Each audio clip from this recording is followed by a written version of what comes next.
যোৱাকালি বিটিসির এম অরূপ কুমার দে ডাঙরিয়াই এবিএমসুক টার্গেট করে তথা আমার সভাপতিক টার্গেট করে কিছু বক্তব্য প্রদান করা আমার দৃষ্টিগোচর হয়েছে। তেখেতে এবিএমসুর সভাপতিক বারে বারে টার্গেট করে তেখেতর মন্তব্যত টার্গেট করে থকা দেখা গৈছে। তেখেতে আমার সভাপতিক এক প্রকার ভাবুকি আৰু অনাগত দিনত টাইসন হুছেইন ডাঙৰিয়াক বিভিন্ন ধৰণৰ ভাবুকিমূলক কথা তথা তেখেতক অনাগত দিনত এনেকুৱা মন্তব্য প্ৰদান নকৰাৰ বাবে সকিয়নি পৰ্যন্ত দিয়া আমাৰ দৃষ্টিগোচৰ হৈছে। এই ভূমিকেন্দ্ৰিক সংঘাতখিনিক লৈ পেলাই বিটিসি অঞ্চলত বিজেপি চৰকাৰখনৰ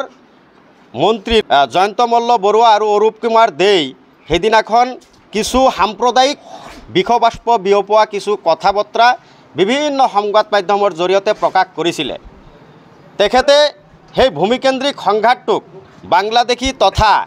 দেশী মানুহৰ যুঁজ বুলি আখ্যায়িত কৰিছিল তথা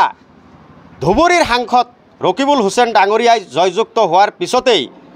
মুছলিম মানুহৰখিনিৰ উৎপাত বাঢ়িছে বুলি তেখেতে নিজৰ মন্তব্যত প্ৰকাশ কৰিছিল। আৰু সেই কথাখিনিৰেই সম্পূৰ্ণ বিৰোধিতা কৰি পেলাই টাইসন হুছেইন ডাঙৰীয়াই তেখেতৰ নিজৰ প্ৰতিক্ৰিয়াত কৈছিল যে ধুবুৰীৰ সাংসদ ৰকিবুল হুছেইন ডাঙৰীয়াৰ জয়যুক্তৰ লগত এই ভূমিকেন্দ্ৰিক সংঘাতৰ কি সম্পৰ্ক আছে আৰু অৰূপ কুমাৰ দে ডাঙৰীয়াই যিবোৰ মন্তব্য কৰিছিল সেই কথাখিনিৰ ওপৰতেই তেখেতে কৈছিল যে অৰূপ কুমাৰ দেই এই সামান্য এক ঘটনাক কেন্দ্ৰ কৰি পেলাই যিজনে নিজেই এই ভূমিকেন্দ্ৰিক সংঘাতটোক পাকে প্ৰকাৰে বিভিন্ন পক্ষই তেখেতক অভিযুক্ত কৰা হৈছে। ইয়াৰ পিছেই অৰূপ কুমাৰ দে ডাঙৰীয়াই সভাপতিক টাৰ্গেট কৰি বিভিন্ন ধৰণৰ কথা বতৰা কোৱা আমাৰ দৃষ্টিগোচৰ হৈছে। বিজেপি চৰকাৰখনে এটা কথা মনত ৰখা উচিত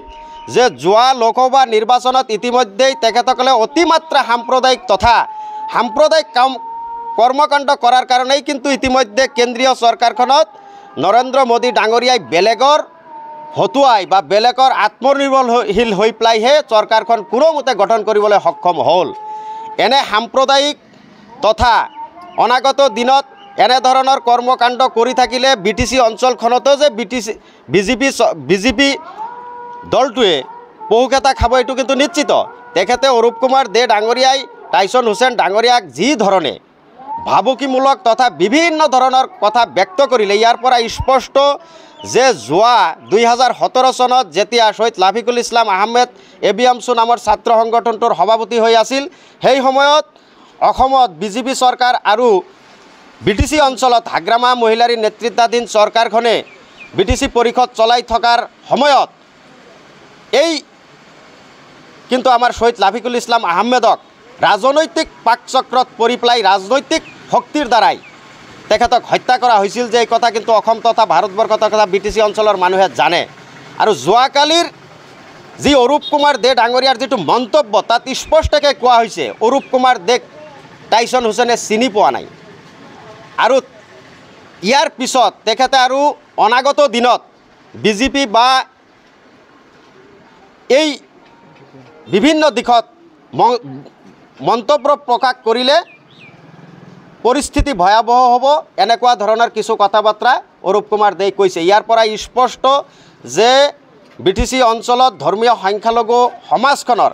ত্ৰাণকৰ্তা ৰূপে তথা বিভিন্ন সমস্যাত টাইসন হুছেইন ডাঙৰীয়াই যিদৰে বলিষ্ঠভাৱে মাত মাতি আহিছে এই ক্ষেত্ৰত যে বিজেপি তথা বিভিন্ন পক্ষৰ